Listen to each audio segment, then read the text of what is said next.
আসসালামু আলাইকুম। আশা করি সবাই ভালো আছেন। আমি আলহামদুলিল্লাহ ভালো আছি। আজকে আপনাদের সাথে শেয়ার করব ভাপা পিঠার রেসিপি। দেখতে দেখতে কিন্তু শীত চলেই এসেছে। আর শীত এসেছে, বাঙালিদের ভাপা পিঠা না হলে কি চলে? অনুরোধ করব আমার চ্যানেলটি সাবস্ক্রাইব করে পাশেই থাকবেন। তো চলুন শুরু করা যাক আজকের রেসিপি। আমি এখানে ভাপা পিঠা বানানোর জন্য কিছু আতপ চালের গুঁড়া নিয়েছি। এই চালের গুঁড়াটা আমি ব্লেন্ডারে গুঁড়া করে নিয়েছি। আপনারা চাইলে বাজারে যে চালের গুঁড়াটা কিনতে পাওয়া যায় সেটা দিয়েও হবে। বেটে নিলে সেই পিঠাটা কিন্তু সব থেকে বেশি সুন্দর হয় এবং খেতেও কিন্তু খুব বেশি মজার হয়। তো প্রথমেই আমি পরিমাণ মতো লবণ এবং অল্প অল্প করে পানি দিয়ে ভাপা পিঠার যে গুঁড়াটা হয়, যেভাবে হয় ঝরঝরা একদম, ওইভাবে আমি তৈরি করে নিয়েছি। এবার একটা চালনির সাহায্যে আমি সেঁকে নিব। একটু বড় ছিদ্রযুক্ত চালনি হলে এই গুঁড়োটা ছেঁকে নেওয়ার জন্য কিন্তু খুবই ভালো হয়। তো আমার বাসায় বড় ছিদ্রযুক্ত চালনি এটাই ছিল। চালের গুঁড়াগুলো আমি সবগুলো ছাঁকনির সাহায্যে একটু ছেঁকে নিয়েছি। তো এখন আমি পিঠাগুলো তৈরি করে নিব। আসলে ভাপা পিঠা বানানো খুবই সহজ। এখানে আমি নিয়েছি গুড় এবং নারিকেল আর ভাপা পিঠার যে চালের গুঁড়োটা ওইটা।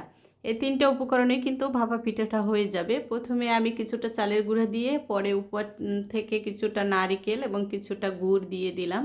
তারপরে উপরে আবার চালের গুঁড়া দিয়ে আমি একটু ফিনিশিং করে নিব। তো আপনারা সবাই জানেন যে এই পিঠা বানাতে তো বেশি কিছু আর বলার নেই। তারপরও একটু নতুন করে শেয়ার করছি যাতে যারা একেবারেই সদ্য বিবাহিত, অনেকেই পিঠা বানাতে আসলে সাহস করেন না, তারা কিন্তু খুব সহজেই এই ভাপা পিঠা বানিয়ে নিতে পারবেন। ভাপে দেওয়ার জন্য আমি কিন্তু এখানে জালি ব্যবহার করেছি। আপনারা চাইলে পাতলা যে শপিং ব্যাগগুলো আছে সেগুলোও ব্যবহার করতে পারবেন।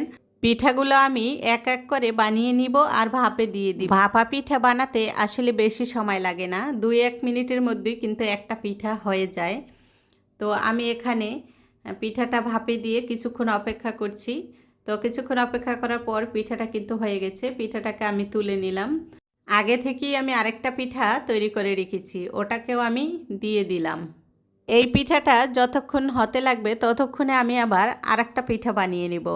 আসলে খুবই সহজ ভাপা পিঠা তৈরি করা। আপনারা যারা সাহস করে বানাতে পারেন না সবাই ট্রাই করবেন, খুব সহজেই কিন্তু ভাপা পিঠাটা হয়ে যায়।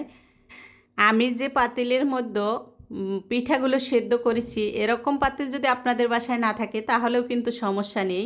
আমি কিন্তু অন্য আরেকটি উপায়ে আপনাদেরকে দেখিয়ে দিলাম কিভাবে খুব সহজেই আসলে ভাপা পিঠা বানানো যায়। আমি একটা পাতিলের মধ্যে পানি দিয়ে তার উপরে একটা জালি বা ছাঁকনি যে যাই বলুন তার উপরেও আমি পিঠা দিয়ে আসলে সিদ্ধ করে নিয়েছি।